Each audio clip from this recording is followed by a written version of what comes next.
دفتن لہرا کے کڑ کی بر کے رخشاں آب میں، موجیں اٹھ اٹھ کر ہوئیں غلطاں و پیچا آب میں، خلد کی خوشبو مشام جاں کو مہکانے لگی، روح اس سوڈاں کے درویش کی ظاہر ہوئی، وہ تپش تھی سیپ میں گوہر پگھل کر رہ گیا، سینہ کچس میں تھا پتھر پگھل کر رہ گیا، بولی اے کچس ذرا دیکھ آنکھ رکھتا ہے اگر، انتقام خاک درویش آئے گا تجھ کو نظر۔ سوڈانی درویش کا نمودار ہونا۔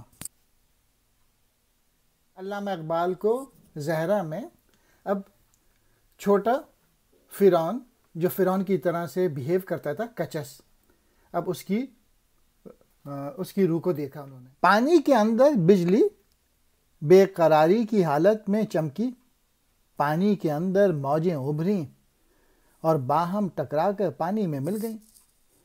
بجلی جس طرح ادھر چمکی ادھر غائب ہوتی ہے، اسے بے قراری کا نام دیا گیا ہے۔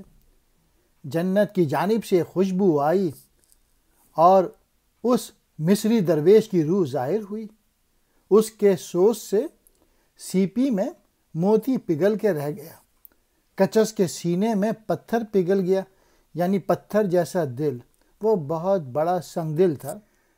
درویش مہندی سوڈانی نے کچس خبیث سے مخاطب ہو کے کہا، اے کچس، اگر تو صاحب بصیرت ہے تو ایک درویش کی خاک کا انتقام دیکھ، تو نے میری قبر کھود کر میری لاش کو رسوا کیا، لیکن تو عبرتناک موت مرا اور تجھے قبر بھی نصیب نہ ہوئی۔